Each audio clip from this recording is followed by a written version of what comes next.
Some challenges are thrown to test your limits, others to uncover who you truly are. When a stunning MMA champion CEO publicly called out a quiet janitor for a $10 million charity fight, the world expected a spectacle. But no one imagined the final move would rewrite everything they thought they knew about winning. If you love stories that mix heart, courage, and unforgettable twists, you're in the right place. Hit subscribe and turn on the notification bell so you won't miss a single moment. Now, let's step into the story. The atrium of Hayworth Dynamics gleamed under the mid-morning light, a cathedral of glass and steel where deals were made and reputations sharpened. Employees milled around the open space, their chatter bouncing off the polished marble floors. It was supposed to be just another quarterly briefing, the kind where executives spoke about market shares and innovation pipelines. But Harper Lane had other plans. She stood at the center of a temporary mat laid out for the company's wellness and team spirit event. Her presence was magnetic, tall, poised, athletic, her tailored business jacket replaced by a black MMA rash guard, the Hayworth Dynamics logo emblazoned on the sleeve. Her hair, usually pinned in a sleek boardroom style, was tied back in a practical fighter's braid. Those who knew her reputation, two-time MMA lightweight champion, undefeated in the corporate arena, watched her with a mixture of admiration and fear. Her gaze swept the crowd. Then she stopped. At the far edge of the mat, near the janitorial cart, stood Colton Hayes. He was wearing the standard maintenance uniform, navy work pants, a gray polo shirt, and boots that had seen more years than most of the interns gathered here. He was mopping up a faint ring of sweat left by the last sparring demo. And then Harper's voice cut through the buzz like a blade. "Hey you," she said, pointing directly at him. Her tone carried across the room, commanding silence. "Want to spar, or are you afraid?" The words hit the atrium like a slap. Conversations died mid-sentence. Heads swiveled. Phones came up. Colton looked up slowly. His expression didn't change. No smirk, no frown, just a calm acknowledgement that he'd been addressed. The mop handle rested lightly in his calloused hand. "You talking to me?" His voice was even, not loud, but it carried.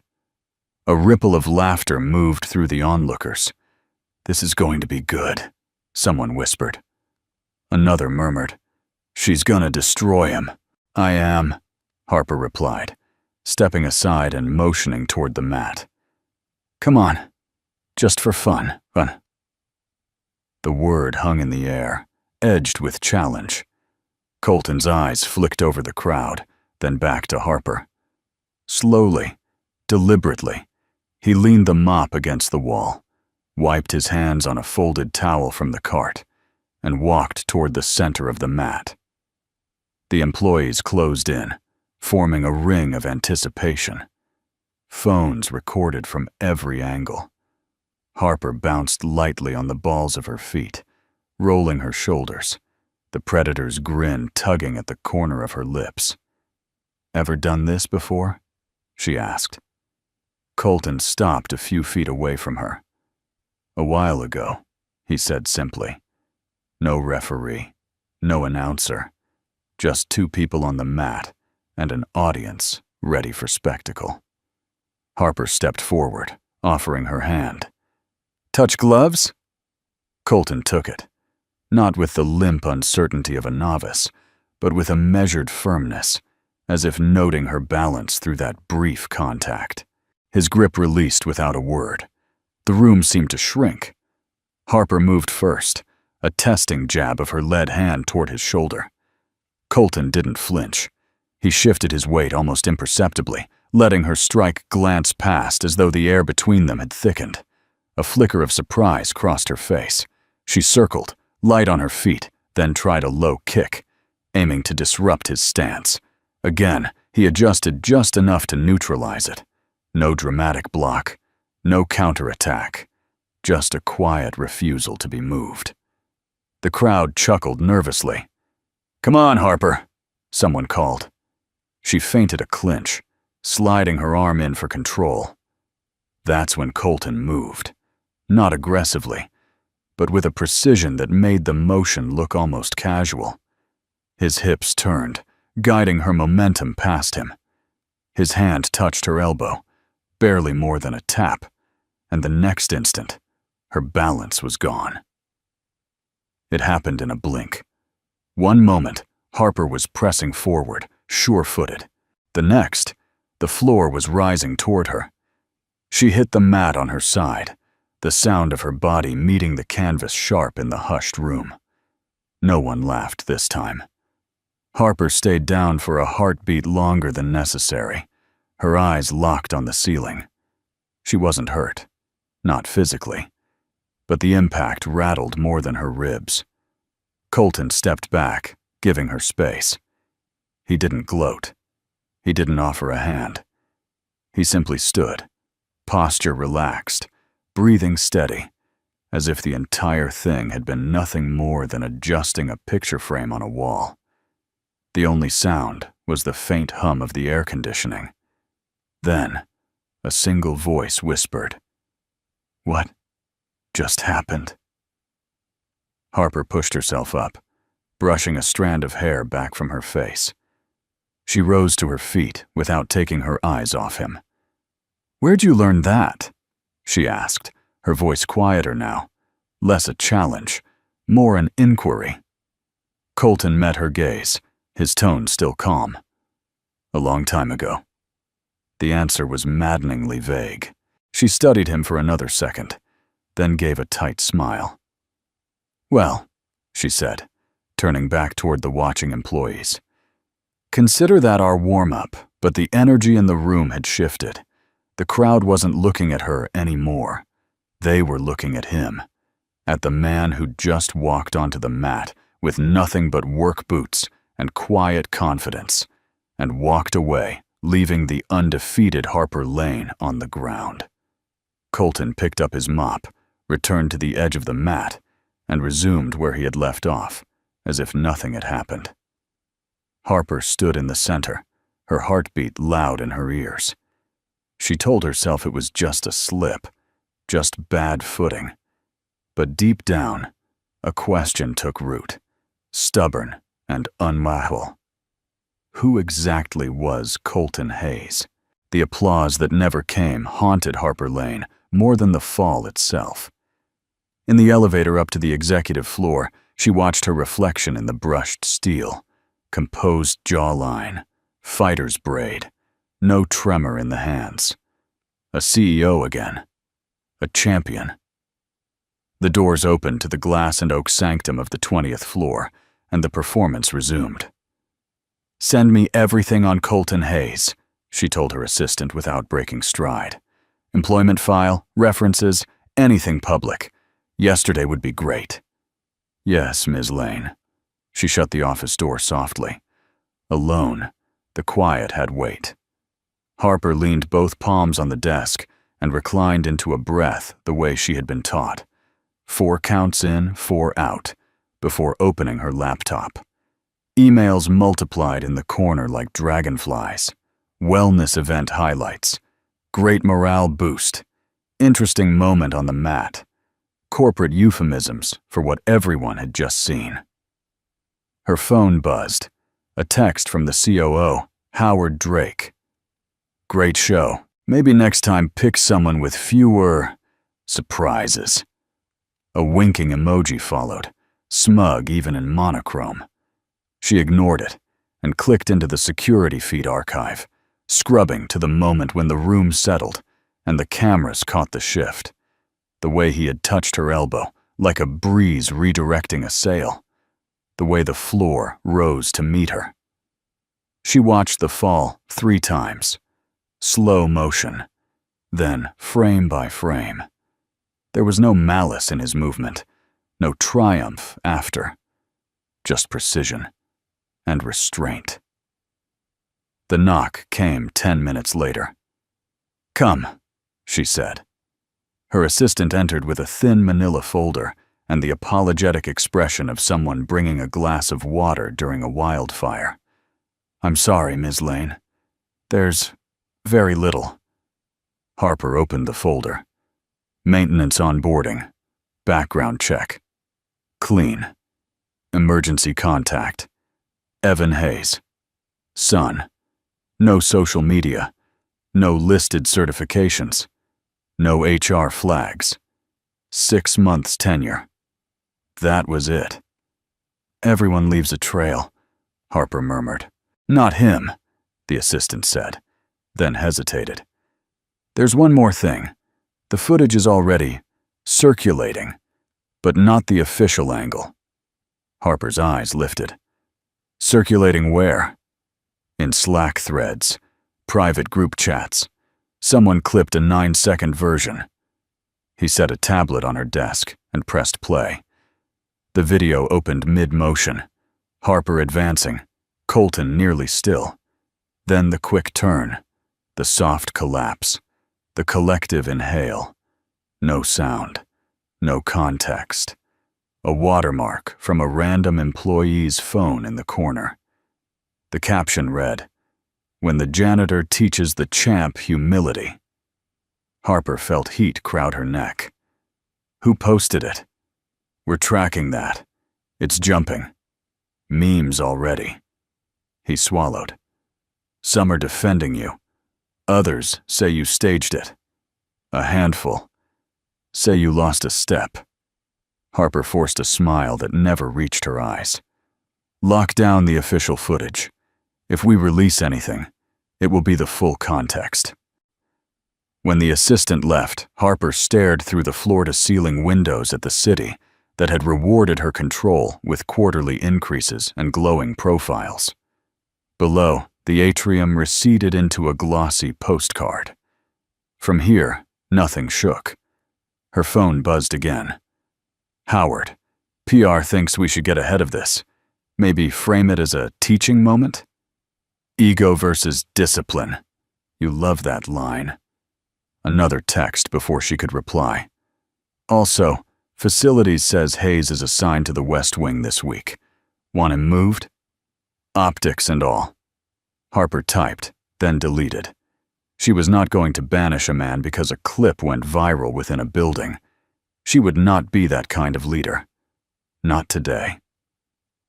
Downstairs, the building hummed. The coffee bar became a courtroom. The corridors, a jury box.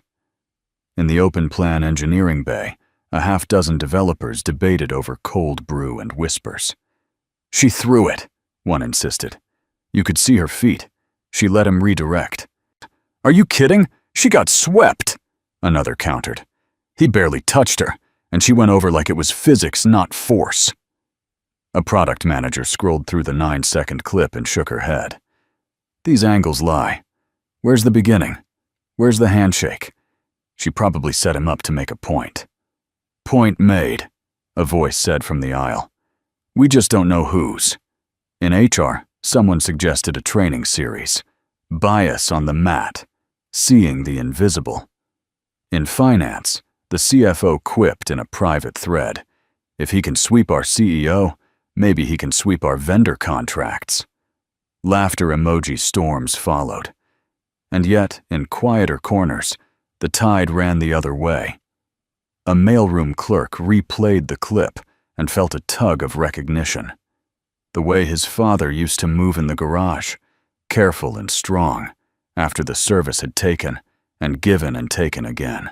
A receptionist watched the stillness in Colton's posture and thought of her brother's serenity after rehab, the way gentleness could hold more voltage than aggression. By late afternoon, the clip had morphed into versions. The slow-mo with triumphant brass, the freeze frame with giant arrows, and the text, "Gotcha." The inspirational cut with piano, and a quote misattributed to Marcus Aurelius. "The greatest victory is to conquer the self." People chose the truth that made them feel safest. Harper walked the floor. She made the rounds when storms threatened, not because she liked to be seen, but because the ground always told her the weather before the clouds did. People straightened when she approached. Conversations changed key. She smiled and asked after projects. She nodded at screens. But in the elevator down to facilities, she let the performance fall away. The doors opened to a corridor that smelled faintly of lemon cleaner and wet concrete. Honest smells in a world that preferred bergamot and spin. She found him in a service hallway, rolling a bin of microfiber cloths. "Mr. Hayes," she said. He glanced up. "Ms. Lane." They considered each other in the neutral territory of fluorescent light. "I owe you an apology," she began, surprising herself with the ease of it. "I treated you like a prop in a lesson I hadn't fully learned." He studied her face for mockery and found none. "You didn't have to say that." "Maybe I did." She folded her arms, not defensively. She needed somewhere to put her hands. "There's a 9-second clip going around. It makes me look human," he offered. She almost smiled. "Fallible. Did you post it?" "No." "Do you mind that it's out there?" Colton weighed the question. People see what they want. 9 seconds won't change that. "And you?" she asked. "What did you see?" "A slip," he said. "Good fighters slip. Great leaders admit it." The compliment landed and didn't. "Where did you learn to move like that?" He paused a fraction too long. "I used to train." She wanted to press. Where? With whom? How far? But the part of her that had kept her alive in cages and boardrooms said, "Later. Earn it." "Mr. Hayes," she said, "I'd like the official footage kept internal. No edits. No narration. If anything leaves this building, it should be the truth, not a myth." "Truth is heavier to carry," he said. "I can lift," she replied. A silence that wasn't hostile, just full. She nodded and stepped back. "Thank you for your time." As she turned to go, he said, almost as an afterthought, "Ms. Lane." She faced him. "You were fast," he said. "Your balance is excellent. You overcommitted because you lead from the front. It's a strength. In a fight, it's also a tell." The feedback cut clean. She tucked it away like a knife she meant to sharpen. Upstairs, PR drafted talking points. Harper Lane demonstrates vulnerability and vision, turns a spar into a lesson in culture. Howard Drake suggested a town hall. "Own the narrative," he said, tapping his Rolex against the conference table. "Lean into the humility angle."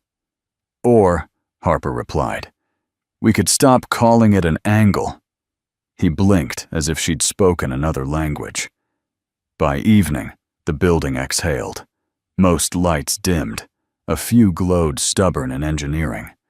The city outside bloomed into constellations. Harper sat alone and watched the sun slide off the harbor, the water turning from silver to slate. On her screen, the 9-second clip looped silently. The modern equivalent of a rumor passed from porch to porch. She clicked it closed and opened a blank document. The title line blinked. "Wellness Series. Strength without spectacle." She began to type, and as she did, her inbox pinged. An anonymous message routed through the internal suggestion portal. "He didn't win, Ms. Lane. He reminded us what winning can look like. No signature, no attachments. Just that." Harper closed the laptop and stood, feeling the floor beneath her feet, with a fighter's curiosity. The ripples had started. She wouldn't drown in them. She would learn their rhythm. Down in facilities, Colton finished his shift and shouldered his duffel. He paused at the glass, watching the lobby empty to a quiet his bones recognized. He thought of the look in Harper's eyes, not anger, not embarrassment. Something like hunger for a different kind of control. He respected that. He also knew ripples become currents, and currents pull you toward deeper water. He checked his phone. A text from Evan. "Dad, can we make pancakes for dinner?" Also, I saw a video of you at work. You looked like a ninja. Love you." Colton smiled, the day's weight reorganizing into something lighter. "Pancakes it is. Love you more." Outside, the night settled. Inside, the story began to travel without anyone pushing it, and somewhere between the 20th floor and the service corridor, two people who traded in victory were about to relearn what it meant to win. Colton Hayes moved through the quiet hum of his apartment kitchen with the practiced efficiency of a man who had spent years in places where timing meant survival. A cast-iron skillet hissed softly on the stove, the smell of butter and garlic already curling into the air.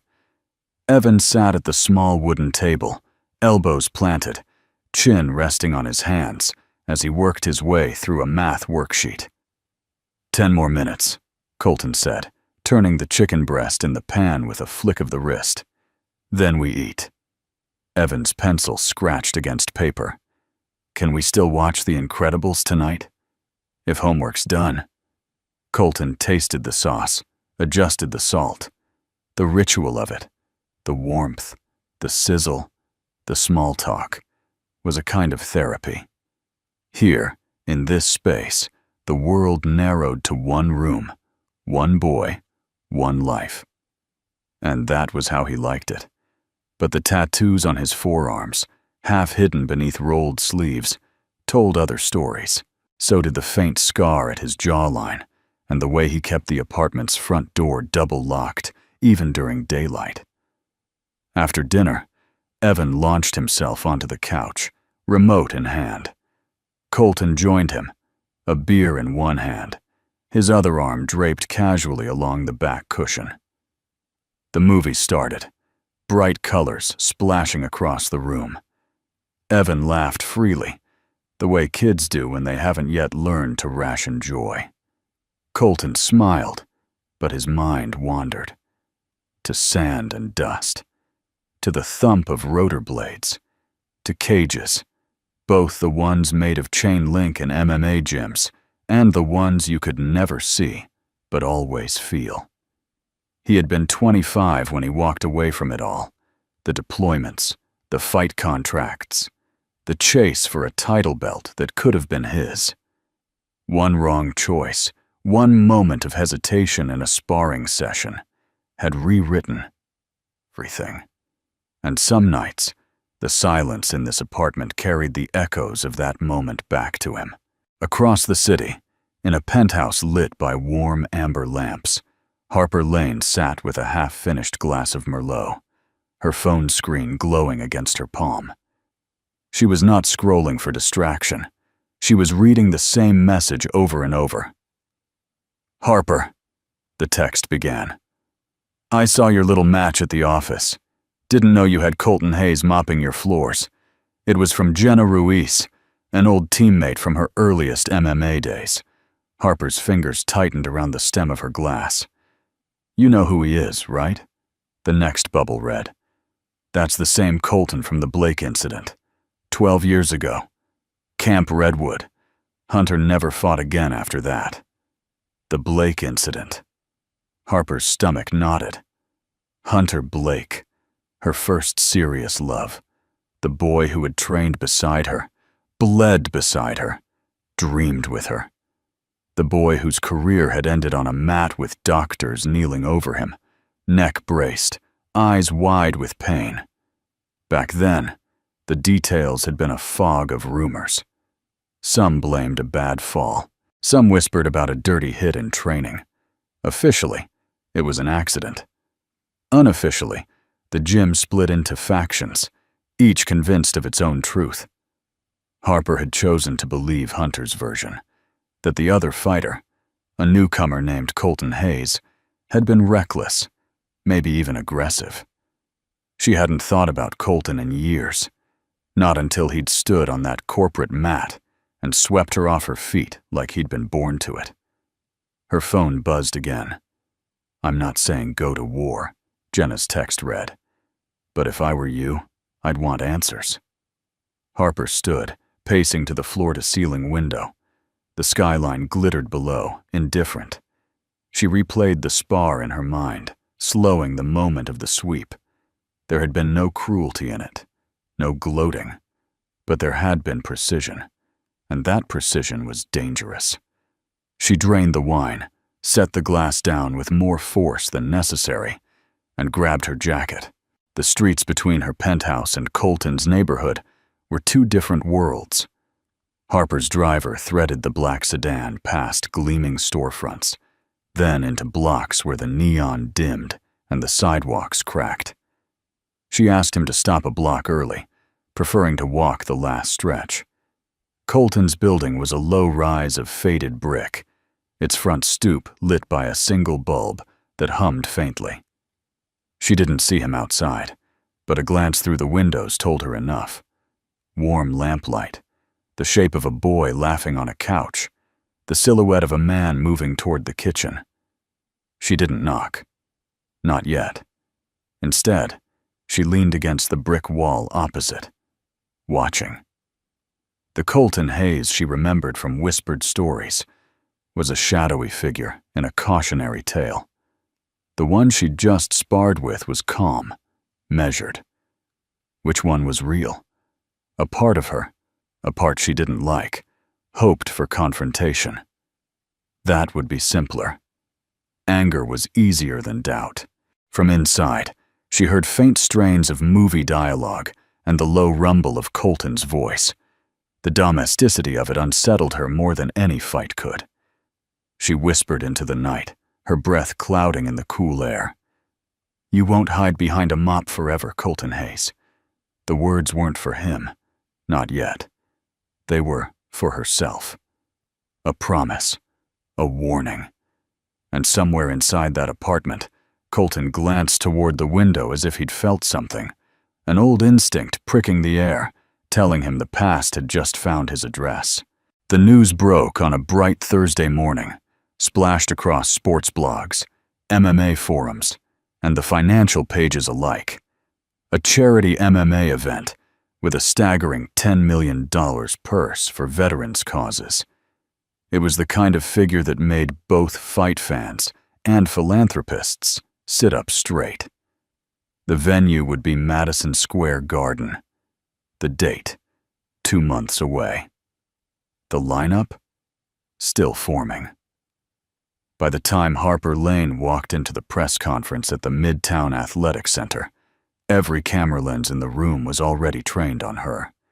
She wore a navy power suit cut to perfection, hair pulled back in a sharp ponytail that made her look less like a CEO and more like a commander about to deploy.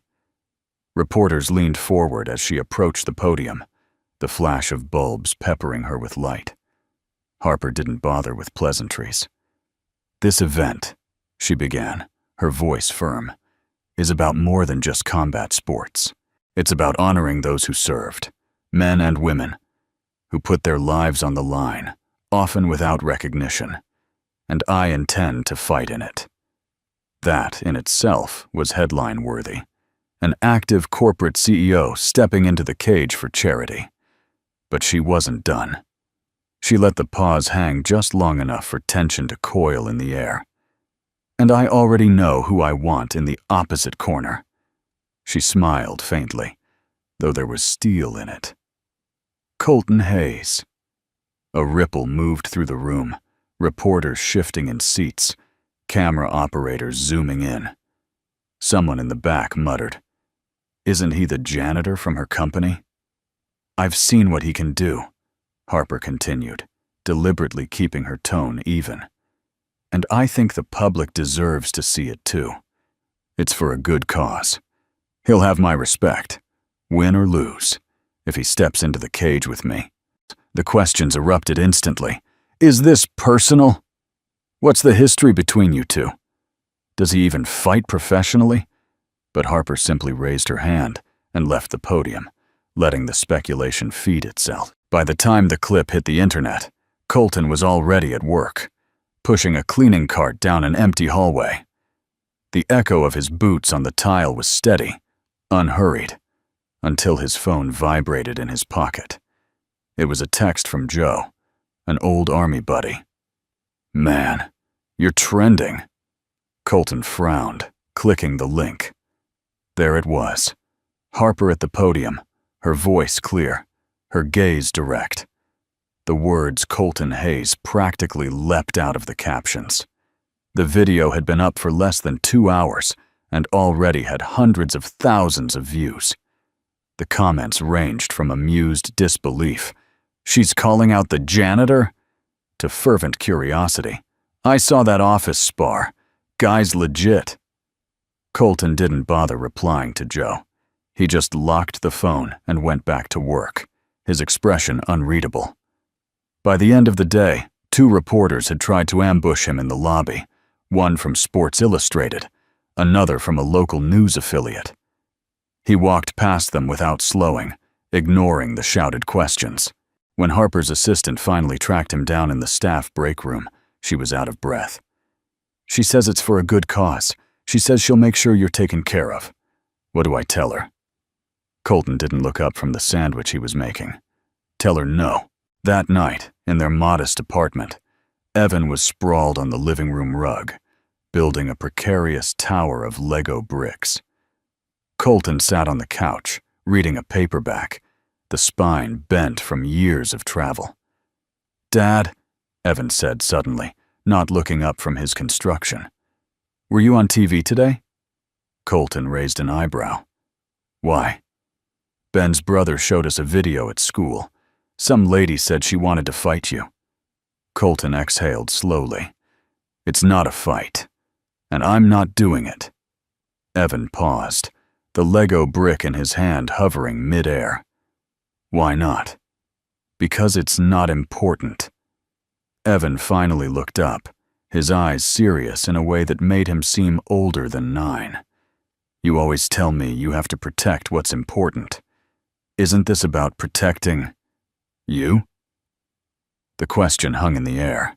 Colton's chest tightened, not because the boy was wrong, but because he'd hit too close to the truth. Protecting himself meant protecting the quiet life they'd built, the safety of anonymity, the distance from the past. But hearing it in Evan's voice made it sound like something else entirely. Cowardice. Colton managed a small smile and reached over to ruffle his son's hair. "Building that tower's more important right now." Evan grinned and went back to stacking bricks, but the words had already settled somewhere deep inside Colton, like the first day a ripple from a stone dropped into still water. Across town, Harper sat in her office with the city lights glittering behind her. The press coverage was even bigger than she'd expected.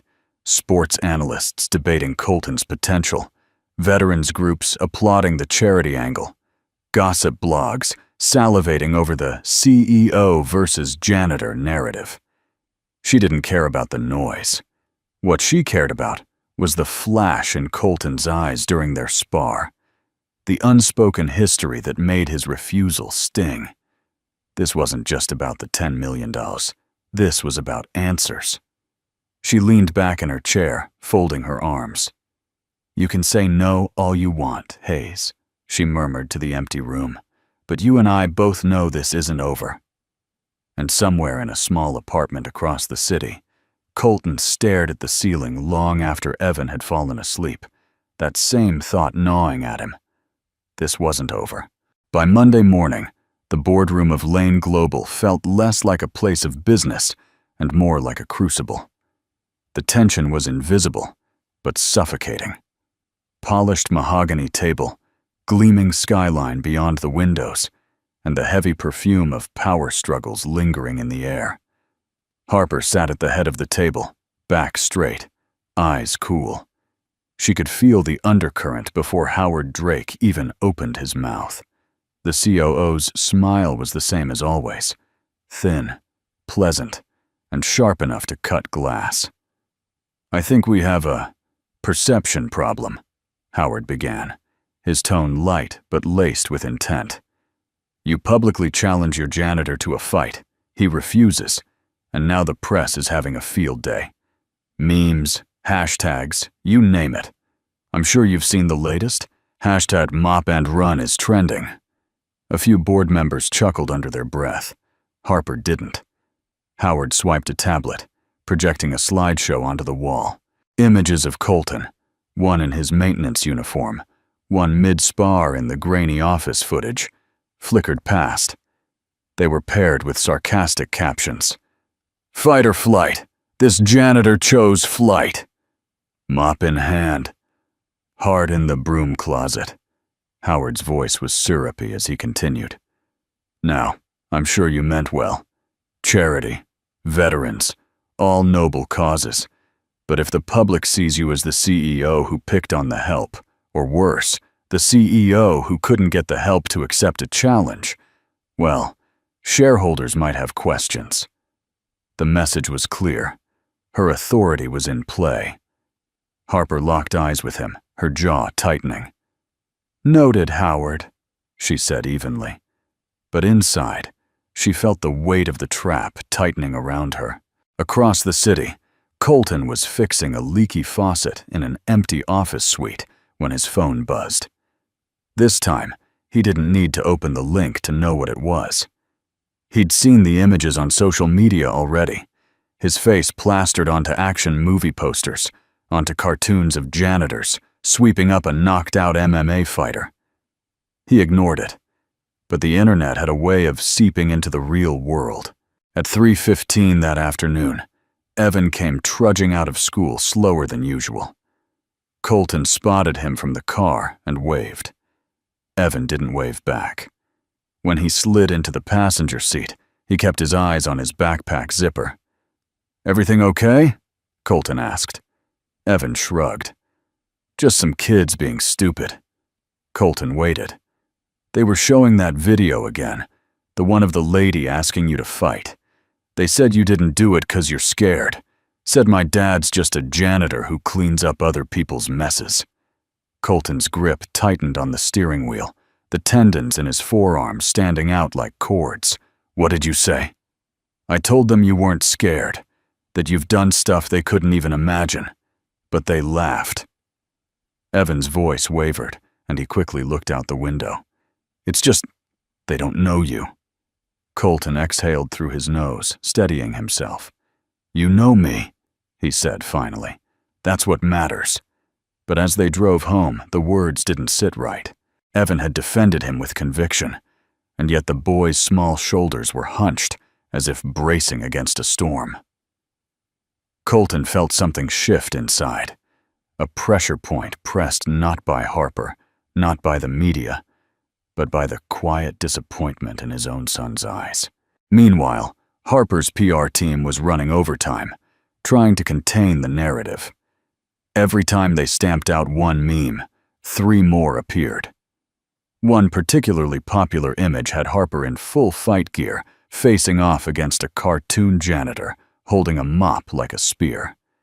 The caption, "Battle for the break room." Harper's assistant, Naomi, dropped into the chair opposite her desk. "This is spiraling," she said bluntly. "If we don't get him to say yes soon, it'll look like you're chasing someone who wants nothing to do with you." "That's because he wants nothing to do with me," Harper replied dryly. But even as she said it, she felt a twinge of something more complicated. Frustration, yes, but also curiosity. Why wouldn't he step up? Pride? Fear? Or was it something deeper? Howard, of course, was fanning the flames. She'd overheard him in the hallway, his voice just loud enough to carry. "She's losing control of the narrative. Maybe she's not the fighter she thinks she is." It wasn't just about the charity match anymore. It was about her credibility. In the boardroom, in the cage, in the eyes of the people who worked for her. That night, Colton sat at the small kitchen table, a cup of coffee growing cold in front of him. Evan was asleep in the next room. The apartment was quiet, except for the low hum of the refrigerator. He pulled out his phone, scrolling past headlines. CEO Lane calls out janitor, gets ghosted. Mystery maintenance man ducks $10 million charity fight. From mop to MMA? Not likely. Colton set the phone face down. He told himself he didn't care, that the noise outside didn't touch the life he'd built. But Evan's voice from earlier wouldn't leave him. They don't know you. Maybe they didn't. Maybe Harper didn't either. But if he stepped into that cage, if he accepted, they would.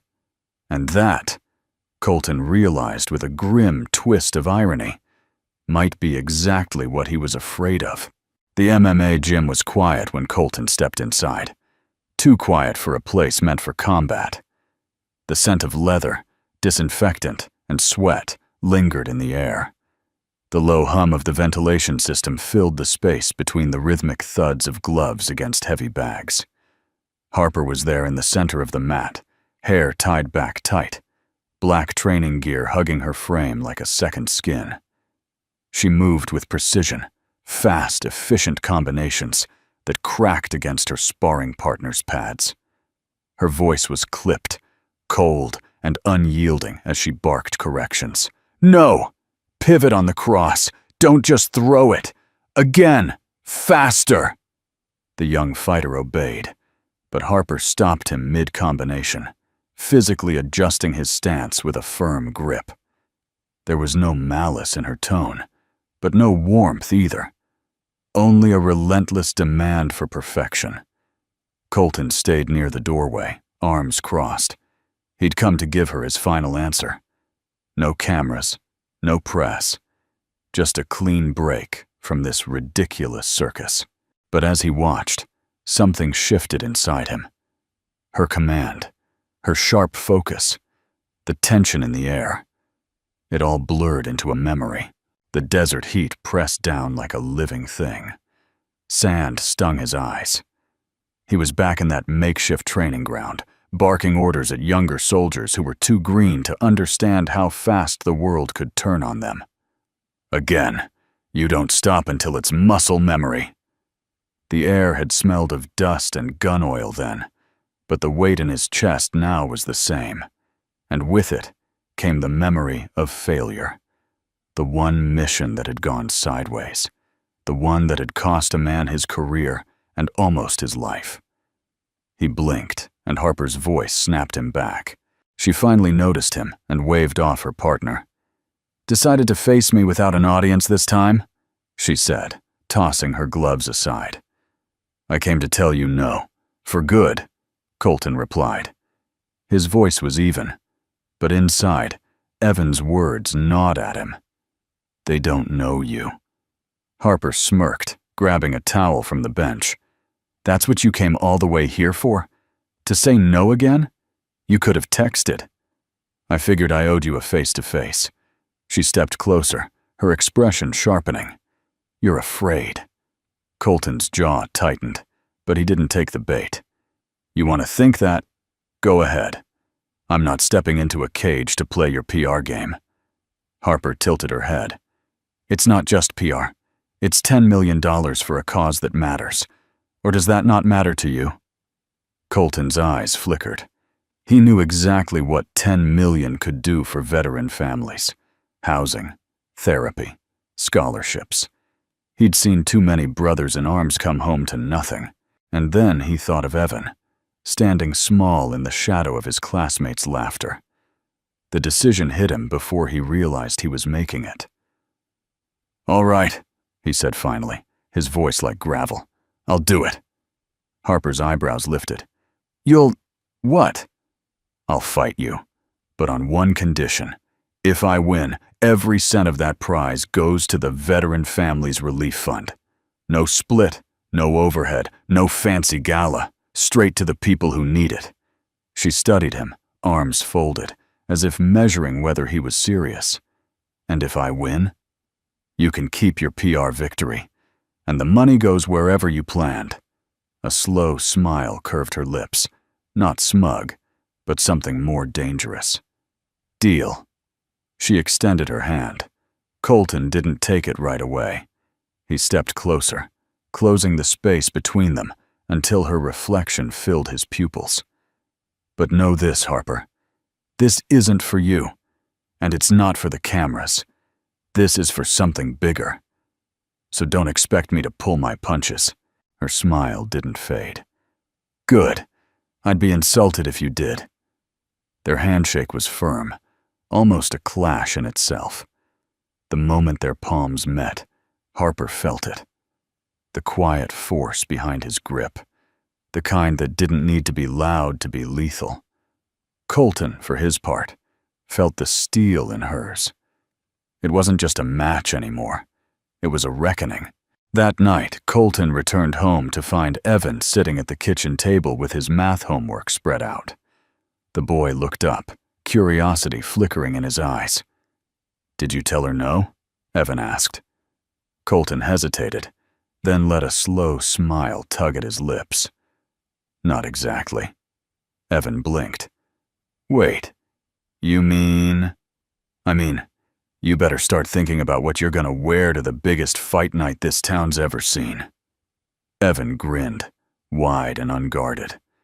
For the first time in weeks, Colton saw the boy's shoulders lift, his chest expand with pride.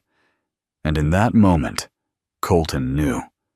Win or lose, stepping into that cage was already worth it. Morning broke in two different worlds that pretended to be the same city. On the east side, the sun slid over glass towers and caught on the mirrored walls of Apex Combat Lab, the private facility where champions paid to become legends. Inside, the air smelled clean, eucalyptus and disinfectant, and the floors gleamed like a promise you could keep if you worked hard enough. Harper Lane stepped onto the mat at 600 a.m., sharp, her coach already waiting. Raul Ortega was a quiet man, with hands like stone and eyes that missed nothing. "No cameras," he said, rolling his shoulders. "Just work." "Just work," Harper echoed. They moved in silence at first. Footwork ladders, shadowboxing with a metronome dictating cadence. Raul slapped mitts, calling numbers without looking at her. 1-2, slip, pivot, again. His voice was the drumbeat of discipline. Her body followed. She was fast. She had always been fast, but speed without control was vanity. And vanity was what had put her on the mat in front of Colton Hayes in the first place. So she dug deeper into the mechanics, hip alignment, weight transfer, the quiet art of not overcommitting. When she overreached, Raul tapped her forehead with a mitt, like a priest with holy water. "Greed," he said. "You reach because you want to end exchanges on your terms. He'll make you pay." Harper swallowed a retort. "Then teach me patience." Raul snorted. "Patience isn't taught. It's trained." He feinted a level change. Harper sprawled late. He tapped her knees with the pads. Again. Across town, an old rec center smelled like yesterday. Dust, rubber, and the faint nostalgia of 1,000 basketball games. The lights flickered awake one tube at a time. Colton Hayes unlocked the side door and propped it with a brick. He had the place for an hour before the pickleball crowd claimed it like a sunrise ritual. He hung a battered heavy bag from a chain that squealed, then wrapped his hands while Evan laced a jump rope around small wrists. "Keep your elbows in," Colton said. Evan started to skip, tripping on the third swing. He grinned, started again.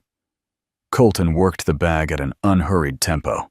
Jab, jab, breathe, reset, right hand that stopped inches short of full power. He didn't need to feel the punch land to know it could. Between combinations, he guided Evan through basics. Stance like roots, chin tucked like a secret, eyes level as a horizon. "Fists aren't for anger," Colton said. "They're for answers when nothing else will do." "Like when someone is mean?" Evan asked, bouncing in place. "Sometimes the bravest thing is to walk away," Colton replied. "But if you can't, then you move well, you keep your balance, and you protect yourself first." The montage wrote itself, two lives sharpening in parallel. Harper drilled under harsh fluorescent light that made every flaw honest. Colton moved in the half-shadow of a gym that had seen better years, but still believed in the work. Raoul hammered Harper's instincts into discipline. Colton sanded his discipline until it felt like instinct again. "Frame the clinch," Raoul said, threading Harper's forearm between his and pinning her against the cage wall. "He's stronger than you think. Use geometry. Hips back. Head on jaw. Pressure, not violence." In the rec center, Colton showed Evan how to post with a palm on a partner's shoulder and step around a bully without escalating. He did it slow, like teaching a dance. The boy giggled when his dad turned his own momentum into a harmless orbit. "It's like you're a planet," Evan said, "and I'm the moon." "Planets don't throw punches," Colton replied, smiling despite himself. Back at Apex, Harper worked chain wrestling, single leg to high crotch to trip. She missed a finish.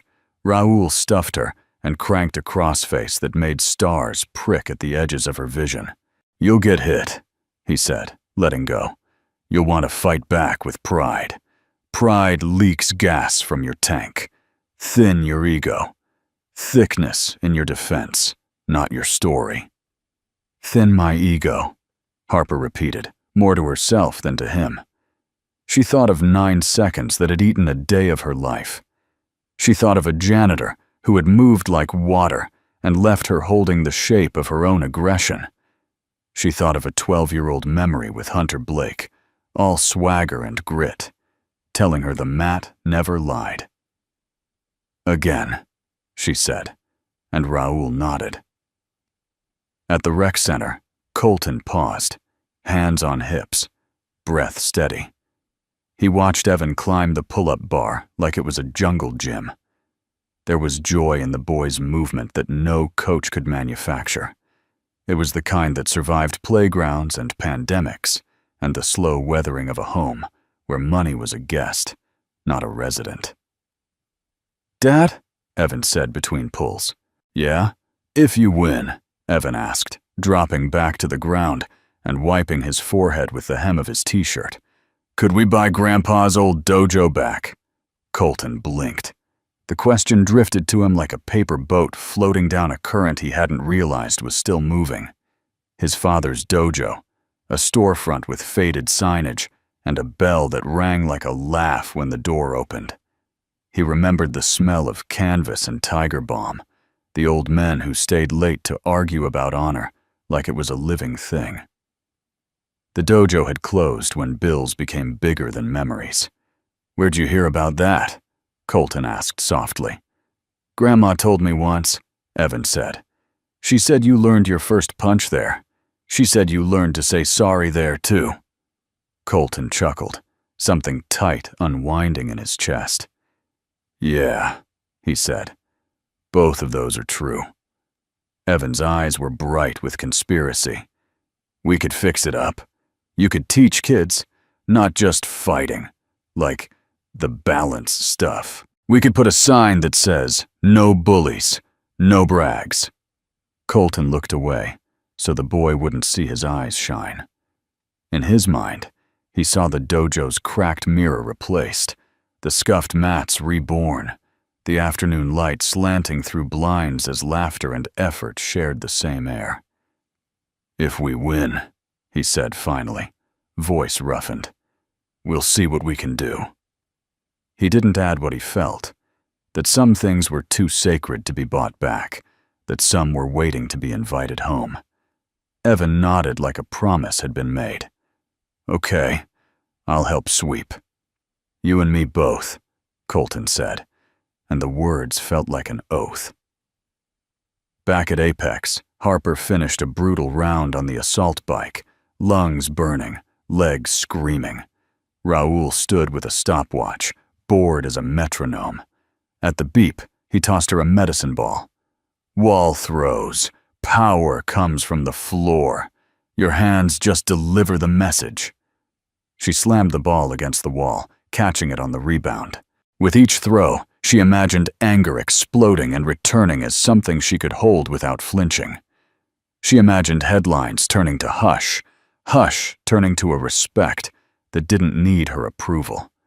She imagined Colton's voice, calm, infuriatingly calm, saying, "I used to train like it was a footnote and not a biography." "Again," Raoul said, and she threw until the ball felt like a planet, and she felt like gravity refusing to let go. As dusk folded over the city, both gyms exhaled. Harper cooled down with a long stretch, fingers trailing the mat as if it were a shoreline. Raoul sat beside her, unexpectedly gentle. "You're fighting a mirror," he said. "Win the person, not the narrative." She didn't ask what that meant. She knew. Colton locked up the rec center and stepped into evening air that smelled like rain even when the forecast said none. Evan slipped his hand into his. They walked past closed storefronts and a ballooned grocery bag caught in a tree like a ghost who had lost its job. "Hey, Dad," Evan said. "Yeah, Moon?" "If you don't win," Evan asked carefully, "can we still fix the dojo someday?" Colton squeezed his hand. "Winning is more than a scoreboard," he said. "But yes, we'll keep it in our plans." He lifted his gaze to the blue hour, where day gave up without arguing, and felt the road under his feet like a familiar song returning to the chorus. Harper, showered and wrapped in a sweatshirt that said, "Fight kind," stood by a window that overlooked the city's geometry. She cradled a cup of tea and let the steam fog a small corner of glass. For a moment, the reflection looking back at her wasn't a CEO or a champion. It was a girl and a too-big guy standing in a room that smelled like tape and hope, listening to a coach say, "Breathe before you move." She did, and somewhere across town, Colton did too. 2 training grounds, 1 collision course. And in the small space between inhale and exhale, both of them learned a fraction more about the fight that mattered most. The city's Friday hum was at full volume. Traffic clotted in the streets, neon signs pulsing in the evening air, the faint echo of bass lines spilling from rooftop bars. Harper Lane, fresh from another punishing training session, ducked into a quiet corner cafe that smelled of roasted espresso and old wood. She wasn't here for coffee. At the far end, in a booth tucked beneath a row of dusty boxing posters, sat a man in a worn bomber jacket, shoulders slouched, a ball cap pulled low. His face was road-mapped with years and fights. Cut man, corner man, survivor of the grind. "Lane," he said without preamble, motioning her to sit. "Been a long time." "Miles," she greeted, sliding into the booth. She hadn't seen him since her early days at regional tournaments, back when Hunter Blake was more than just a name from her past, when he was her fighter, her partner in and out of the cage. They made small talk at first, trading the currency of fighters, old bouts, old grudges, who'd hung up the gloves and who should have but didn't. Then, almost too casually, Harper steered the conversation to that night 12 years ago. The training accident, the one that had ended Hunter's career and, in her mind, had Colton Hayes' fingerprints all over it. "You were there," she said, her voice even, but edged. "Tell me what really happened." Miles leaned back, studying her like a ref deciding whether to stop a fight. "You're still carrying that?" "I want the truth." He sighed, rubbed the stubble on his chin. Hunter was the golden boy, no doubt, but he had a reckless streak. That day in the cage, the coach called for light contact, just flow drills. Hunter decided to go full speed on a takedown without setting it up. Head down, chin exposed, all gas. Colton was just defending. If he hadn't countered the way he did, Hunter's neck could have snapped on the mat. As it was, he took the fall bad, tore the ligaments in his shoulder, Career-ending, yeah, but Colton saved him from worse. The words hung between them like a bell that had been struck once and was still ringing. Harper's stomach dropped. She'd built an entire narrative in her mind. Colton as the careless brute who'd destroyed someone she loved. It had fueled her resentment, her suspicion, her need to see him unmasked. And now, with a few blunt sentences, Miles had dismantled it. "Why didn't anyone say this before?" she asked, her voice barely above a whisper. Miles's eyes softened. Pride. Hunter didn't want the story to be that he caused his own injury. He let people believe what they wanted to believe. And Colton? He's not the type to argue with the noise. Some men would rather be misunderstood than waste breath defending themselves. Harper stared at her hands, the faint tremor in her fingers betraying the storm inside. When they parted, she stepped into the cool night, the city lights blurring in her vision. The air felt heavier, not with exhaustion, but with something else. Guilt, maybe, or the slow unraveling of a grudge she'd nurtured for over a decade. Back in her apartment, Harper stood in front of her full-length mirror.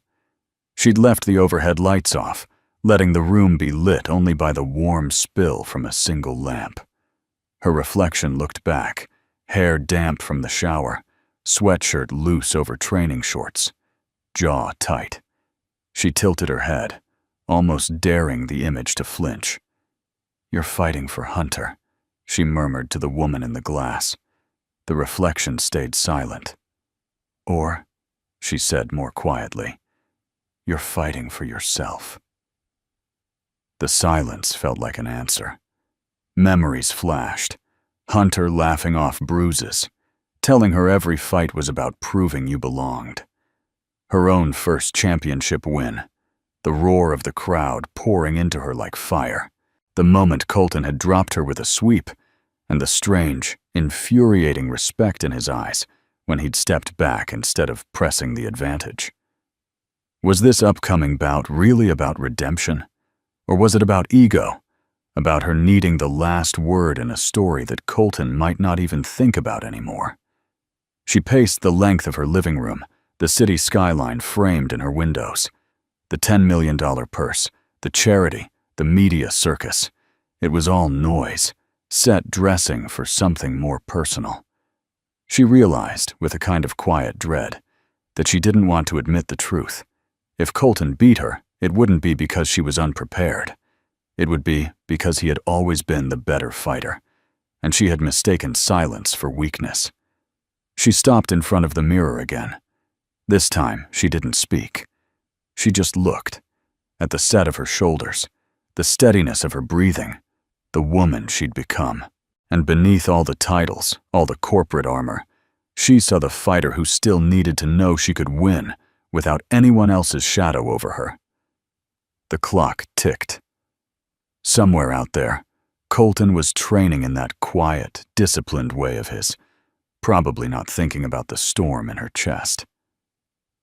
Harper touched the mirror, fingers against fingers, as if to remind herself that no matter what the world saw on fight night, the real battle would be decided here, in the space between what she knew and what she could admit. For the first time, she wondered what would happen if the person she was really fighting was herself. The cemetery lay on the edge of town, where the streetlights gave way to open fields, and the air turned cooler, quieter. The November night was still, the moon slipping through ragged clouds to cast a soft, silver light over the granite headstones. Colton Hayes pushed open the iron gate, the faint creak echoing into the dark. Evan walked beside him, a small hand tucked into his father's. The boy's jacket was zipped to his chin, and his breath puffed into the cold air in short bursts. They followed a narrow gravel path to a familiar spot beneath a willow tree. The branches hung low, whispering in the breeze.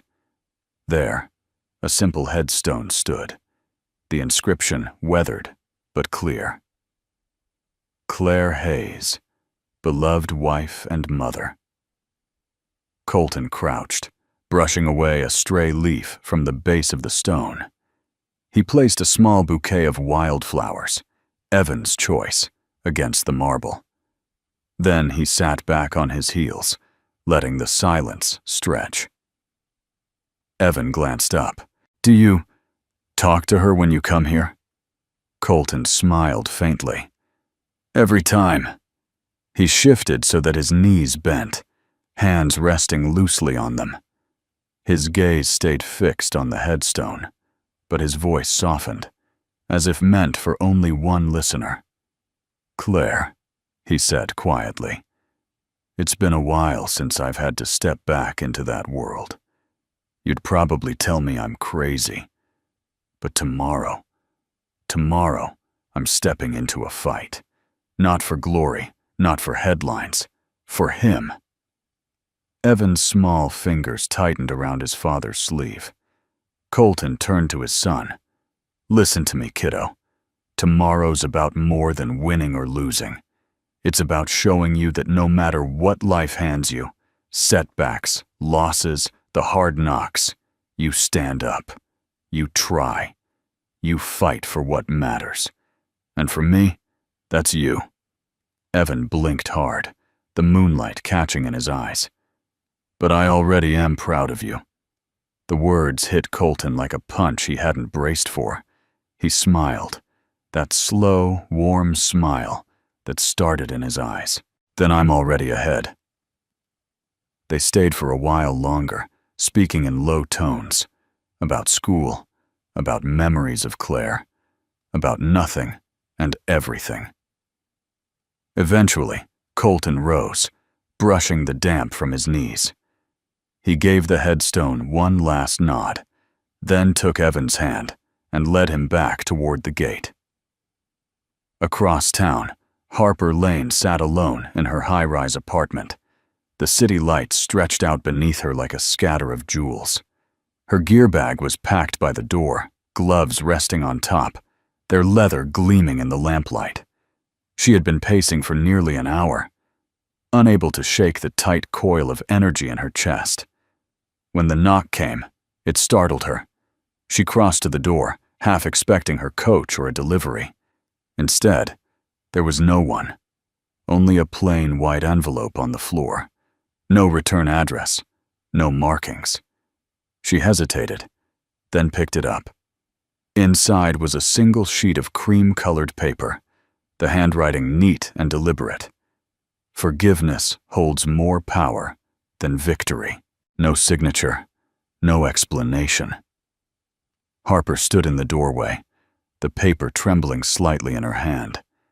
She turned it over, searching for some clue, but it was bare. The words looped in her mind, over and over, until she had to sit down. Forgiveness. It was such a simple idea, and yet it pressed against everything she had been building toward. For weeks, she had sharpened herself into a blade aimed at Colton Hayes. Every training session, every interview, every ounce of her will had been about one thing: winning. But the letter cracked something in her. She thought of what Miles had told her, of the truth she'd only just learned, that Colton had saved Hunter from worse harm. She thought of the quiet dignity in Colton's eyes, the way he'd never once tried to smear Hunter to defend himself. And she thought of the strange, infuriating respect she'd felt when he'd swept her to the mat and then stepped back instead of pressing his advantage. Harper folded the letter carefully, tucking it into the inside pocket of her jacket. She didn't know who had sent it or why it had come now, but it sat in her chest like a stone she couldn't ignore. For a long moment, she stood at the window, looking out at the city. Somewhere out there, Colton was preparing in his own way, maybe tucking his son into bed, maybe going over his strategy in the quiet of his own thoughts. She wondered if he was thinking of her, not as an opponent, but as a person. And for the first time since issuing the challenge, Harper felt something shift. Not weakness, not doubt, but a question she couldn't yet answer. When the bell rang tomorrow, would she be fighting to win or to understand? In the cold quiet of the cemetery, Colton led Evan to the truck, starting the engine and letting the heater hum to life. In the high-rise glow of her apartment, Harper stood in the dim light, the letter's words still burning in her mind. 2 very different nights, 2 very different hearts, but both knowing that tomorrow, nothing would be the same. The lights of the Las Vegas Grand Arena burned like molten gold against the dark. Every seat was filled, the hum of the crowd rising and falling in waves, building into a storm of anticipation.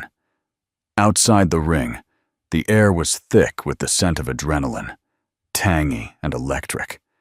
Cameramen jockeyed for position, capturing every inch of the gleaming mat under the harsh, unforgiving spotlights. When Harper Lane stepped through the tunnel, the place erupted. Her name rolled through the stands like thunder, banners waving high, fans chanting in unison. She wore her championship robe, black silk trimmed in gold, her gloves already fastened. Every movement was calculated, shoulders back, chin high, eyes locked on the ring. She exuded the aura of a champion, every step claiming the space as hers. On the opposite side, Colton Hayes entered without the fanfare. No pyrotechnics, no booming entrance music, just a steady walk down the aisle in simple fight shorts and a faded gray hoodie he stripped off at the ropes. The veterans in the crowd noticed the way he moved, economical, balanced, like a man who'd learned long ago to waste nothing, not even a step. His expression was unreadable. From ringside, Evan watched from his seat between a group of veterans. The boy's hands were clenched tight around a small American flag, his knuckles white. The bell rang. Harper opened fast, circling like a predator, her footwork crisp and deliberate. She jabbed, testing him, her strikes quick and probing.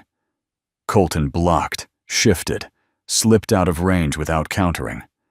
Each time she tried to cut him off, he slid away, angles shifting with the ease of a man who knew every inch of the mat. The crowd roared with each flurry, Harper driving forward, Colton absorbing the momentum, redirecting it like water flowing around rock. His defense was infuriating in its patience. Harper's breath grew faster, her brow damp beneath the arena lights. She was used to opponents who broke under the pressure. Colton refused to break. By the 3rd round, the energy had shifted. The crowd had come to see Harper dominate, but now they leaned forward, murmuring, sensing the unshakable calm in the man in the other corner. Every dodge, every subtle shift of his stance seemed almost surgical, controlled, deliberate, almost art. Howard Drake sat ringside, jaw tight, eyes narrowing. This wasn't the spectacle he'd counted on. The 4th and final round began with Harper feinting high, then driving in low for a takedown. Colton sprawled, countered, and in a blink, they were tangled on the mat. The arena gasped as he transitioned, smooth, flawless, into a chokehold that locked her in place. It was the moment every fighter dreams of, victory within reach. Harper's breath was hot against his forearm, her muscles straining, the crowd chanting, "Finish it! Finish it!" And then, he loosened his grip. The shift was so subtle at first that even Harper didn't register it. When she did, her body instinctively pushed to stand, but her legs betrayed her. Off balance from the release, she stumbled, her foot catching the mat, and went down hard on one knee. The crowd roared, confused. Cheers, gasps, shouts of outrage mingling in a single, deafening wave. Harper's eyes snapped up to his. In them, she saw no mockery, no condescension, only something steady, Unshaken. Respect. Colton stepped back, giving her space. His voice was low, meant for her alone. Not like this. The referee moved between them, checking Harper before signaling the fight to resume. But for a heartbeat, neither moved. Around them, the noise surged to a fever pitch, cameras flashing like lightning. From the stands, Evan's voice pierced the din. "Go, Dad!" Colton's jaw tightened. Across from him, Harper's breathing evened, her eyes never leaving his. Somewhere beneath the heat and the pride, something else had begun to take root. The bell hadn't rung yet, but both of them knew. Whatever happened next wouldn't just be about the 10 million. The sound in the arena was deafening. Cheers, shouts, and the crackling buzz of disbelief hanging in the air. Harper lay on her back, chest heaving, eyes fixed on the lights blazing above her. For a long second, she just listened, to the pounding of her heart, to the muffled roar beyond the blood rushing in her ears. Then, a shadow fell across her. Colton Hayes. He didn't stand there in triumph. He didn't posture for the cameras or raise his fists. Instead, he extended a hand, open, steady, unwavering. His gaze held hers, not demanding, not pitying, but offering. Slowly, Harper's gloved fingers reached up. Colton's grip was strong, yet gentle as he pulled her to her feet. The crowd roared again, the noise swelling until it seemed the roof might come off. Harper stumbled slightly, but Colton's other hand came up, steadying her by the elbow. In the ring's center, under the blinding lights, his voice was low but carried, amplified by the arena mics. "Victory," he said, "isn't about knocking someone down. It's about knowing when to lift them up." The line hit the air like a spark to dry tinder. A wave of applause and cheers swept through the stands, swelling until every person, fans, fighters, veterans, even the officials, was on their feet. Evan, in the front row, stood so fast his chair clattered to the floor. His small hands clapped until they hurt, eyes shining with pride that no prize money could match. Harper swallowed hard, her breath catching. Not from exhaustion, but from something heavier that had been sitting on her chest for 12 long years. She turned to the referee, then to the cameras circling like hawks. Her chest rose and fell once more before she stepped toward the microphone at the announcer's table. The crowd's noise dipped, curiosity cutting through the frenzy. "I have something to say," she began, her voice still ragged from the fight, but resolute. 12 years ago, I believed a story, a lie, that Colton Hayes was responsible for ending the career of someone I cared about. I carried that belief into today. I carried it into this fight. Murmurs rippled through the crowd. Howard Drake's face tightened in the VIP box, sensing the shift. Harper continued, locking eyes with the nearest camera, so every viewer at home would feel her words as if they were in the room. The truth is, Colton didn't cause that injury. He prevented it from being far worse. That day, he saved Hunter Blake's life on the mat, and I repaid him with judgment and resentment. A collective gasp moved through the audience. The weight of 12 years of silence broke in that moment. She turned to Colton, her tone softening. "I'm sorry. I was wrong. You deserve your name back, and my respect." The applause started small, from a corner of the arena, then grew until it thundered again. Colton gave a small nod, not basking in it, not inflating himself with the vindication, but accepting it with the quiet dignity of a man who never fought for applause in the first place. Somewhere in the press pit, reporters scrambled to push the story live. Headlines about truth, honor, and the $10 million fight flashing onto screens, before the words had even left her lips. Harper took his wrist and, in a symbolic reversal, raised his hand high. The camera flashes strobed across their faces. For the first time, the crowd wasn't cheering a victor. They were cheering two warriors who had met in the ring and walked out better than they'd entered. As the roar of the crowd surged, they held each other's gaze for a beat longer, a silent pact passing between them, one built on respect, hard-earned in the ring. From the veteran section, a voice rang out, deep and proud. "That's what a fighter looks like!" Colton glanced down at Evan, who was grinning so wide it was almost comical. The boy mouthed, "You did it." But Colton knew. It wasn't about him winning or losing. It was about showing his son what real strength meant. In that moment, Harper stepped closer, speaking quietly so only he could hear. "That $10 million, let's split it. Half to the veterans' families, half to rebuild your father's old dojo." Colton's jaw tensed, emotion threatening to break his composure. He nodded once, a silent agreement. The announcer's voice boomed over the speakers, but the words barely mattered. The image, the former MMA champion, and the quiet, steadfast veteran standing together would be the one burned into the memory of every person who witnessed it. In Las Vegas that night, the $10 million fight ended without a knockout, but the world walked away knowing a truth far more valuable. Some victories are written not on scorecards, but in the hearts of those willing to stand, lift, and forgive. The headlines were relentless the next morning. Truth triumphs in the $10 million fight.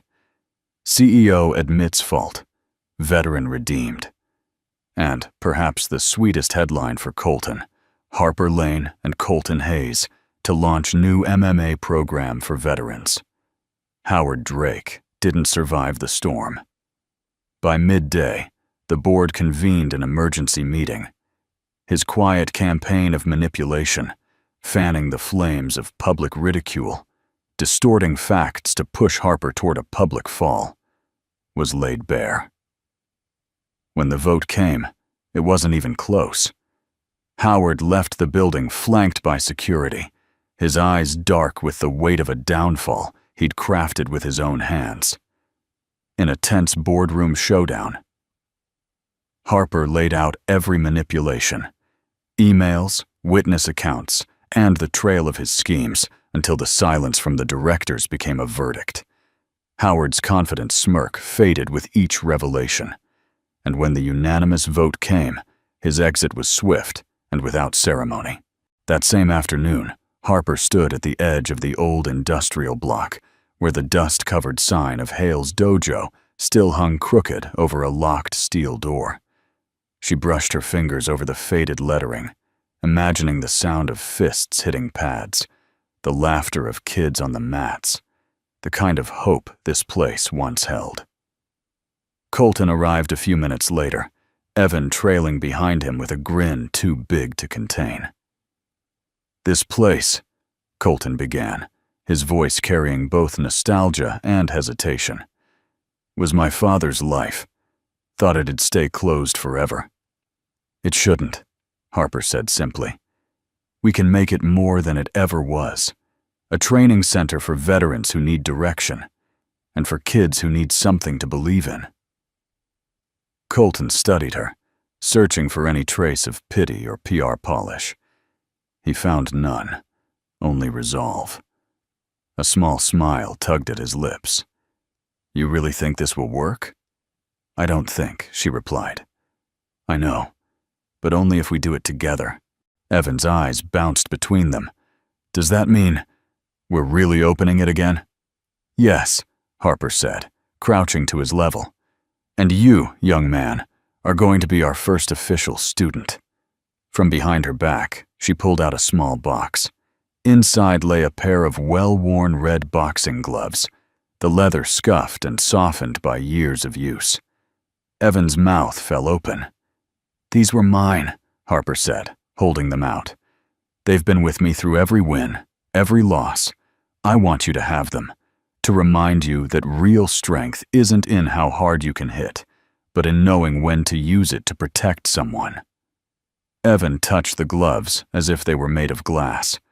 "I'll take care of them," he whispered, his voice carrying a weight far older than his 9 years. Colton watched the exchange, his chest tightening. He'd fought for his son's future in ways Evan might never fully understand. But this moment, was proof that the fight had already been worth it. Work began immediately. The three of them stood in the middle of the dojo as sunlight streamed through cracked windows. Dust swirled in golden beams while Colton tightened old punching bags. Harper sketched floor plans for new mats, and Evan swept the corners with more enthusiasm than skill. Veterans from Colton's past began to show up, one by one.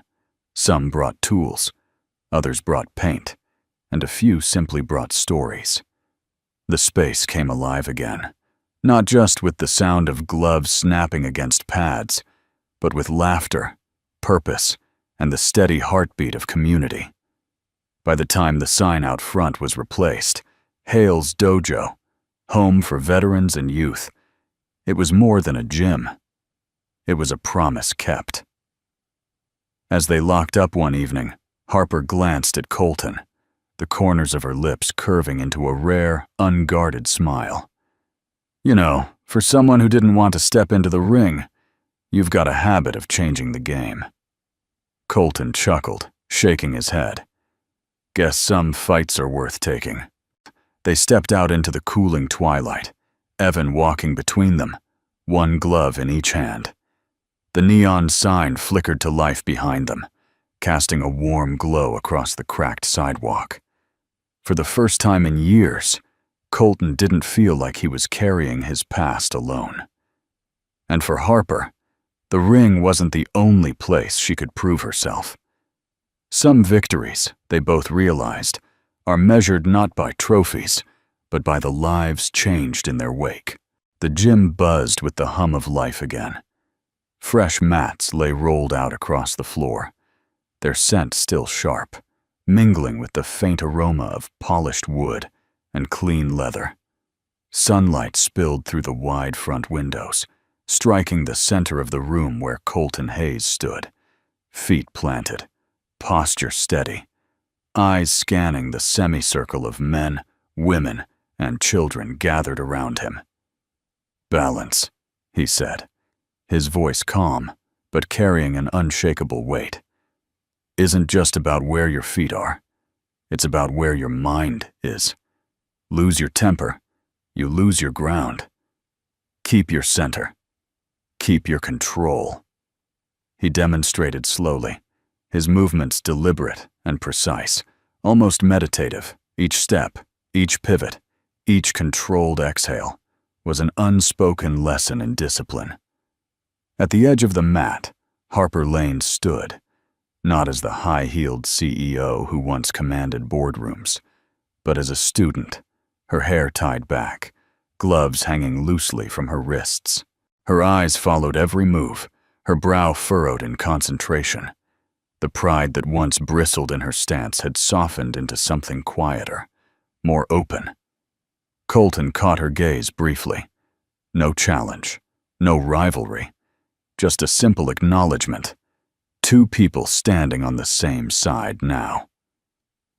"All right," Colton continued. "We're going to pair up. You'll practice one strike, one block, slow and deliberate. This is not about winning. This is about understanding." Pairs formed quickly. Veterans partnered with kids. A few teenagers, clearly more interested in testing their strength, were gently corrected when they moved too fast. Harper found herself with a partner, a young woman, barely 20, who moved with surprising agility. They exchanged light jabs and blocks, Harper's focus deepening with every pass. Evan, wearing his oversized headgear and the red gloves Harper had given him, stepped onto the mat with a boy his age. Colton crouched beside them, adjusting Evan's stance. Feet shoulder-width apart, knees soft, Keep your hands up." Evan nodded, his eyes bright with determination. The two boys began slowly, one throwing a controlled jab, the other blocking and stepping back. Colton watched closely, offering small corrections, but letting them find their rhythm. Minutes passed, the sound of padded gloves meeting padded targets echoing softly through the dojo.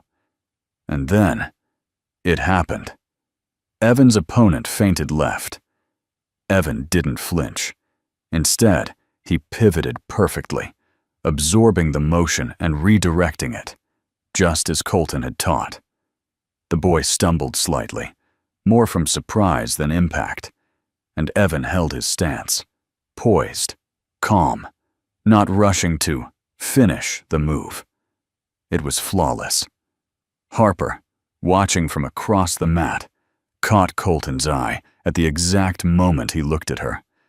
A slow smile spread across his face. She returned it. Small at first, then warmer, fuller. It wasn't the grin of victory, nor the smugness of having proved a point. It was something quieter, a shared pride. Neither spoke. They didn't need to. Around them, the class continued, but that single exchange hung in the air, unshaken by the noise. In that moment, Harper saw Colton not as the man she had once challenged, nor as the figure from a past she had misunderstood, but as a father. One whose strength came not from the force of his fists, but from the patience in his teaching. And Colton saw Harper not as the CEO who had tried to test him, but as someone willing to step down from the platform of pride to learn alongside those she aimed to help. "All right, that's enough for today," Colton called out eventually, clapping his hands. "Remember, strength without control is just chaos. We don't train chaos here." As the students began unwrapping their hands and putting away gear, Evan bounded over to his father, practically glowing. "Did you see that move? I didn't even think. I just did it." Colton ruffled his hair. "That's because you kept your head clear. That's the whole point." Harper approached, gloves still in hand. She glanced down at Evan. "I think those red gloves might just be lucky." Evan grinned. "They're more than lucky. They're a promise." Colton looked between them, feeling something shift in the air, something not unlike the controlled balance he'd been teaching. Not the rush of a fight, not the tension of old wounds, but the steady grounding of trust forming where mistrust once lived. The late afternoon sun dipped lower, casting the dojo in a warm, golden light. For the first time, it didn't feel like a battleground. It felt like home. Late afternoon draped the quiet street in a soft amber glow. The last rays of sunlight streamed through the trees, painting long shadows on the pavement, as Colton, Harper, and Evan stepped out of the dojo together. The air was warm, but carried that gentle coolness that hinted at evening's approach. Evan walked between them, his small hands swinging in rhythm with his steps, still wearing the red boxing gloves Harper had given him. His face was flushed from training, but his eyes were lit with that unmistakable energy that only comes from doing something that makes you feel alive. He glanced up at his father. "Dad, did we win today?" Colton slowed his pace, letting the question breathe in the warm air before answering. He crouched slightly to meet his son's gaze. "The biggest win, kiddo," he said, voice low and steady, "is when you leave the mat and still keep your heart whole. That's a victory no one can take from you." Evan thought about that for a moment, then grinned. "Then I guess we're undefeated." Colton chuckled, ruffling his hair before standing again. They reached the entrance of the dojo, the wooden sign swaying gently in the evening breeze. Colton took a moment to look back through the glass door. Inside, the mats were neatly rolled, the punching bags hanging still. For years, this place had been a memory, his father-in-law's pride, a sanctuary he thought he'd lost forever. Now, it was alive again. Not because of a fight won, but because of what they had chosen to build after. He reached for the keys, the metal cool in his hand, and turned the lock. The click echoed softly, final yet comforting, as if sealing in the day's quiet triumphs. Harper lingered at his side, her eyes following his hand as it left the door. She wasn't dressed in her usual tailored armor of power suits, but in a simple blouse and jeans. The sunlight caught the edges of her hair, casting a faint halo around her profile. "Colton," she said, her voice gentle, so unlike the first time she had spoken his name. He glanced at her, twixt at her. "Thank you," she continued, "for not finishing the fight that day." For a moment, he didn't answer. The memory of the arena flickered in his mind, the roar of the crowd, the weight of the moment, the choice that had felt heavier than any opponent he'd ever faced. Finally, he met her gaze. "Some fights don't need to end for you to know who's won." Her lips curved into a small, knowing smile. It wasn't about victory anymore. It was about respect. From the sidewalk, Evan let out a burst of laughter at something unseen. Pure, unrestrained, the kind of laughter that could melt the hardest day. Both Colton and Harper turned toward him instinctively, their smiles softening, drawn into the warmth of that sound. The camera of the mind holds there. Evan framed in the golden light, his laughter spilling into the fading day. Harper and Colton standing side by side, a quiet understanding between them.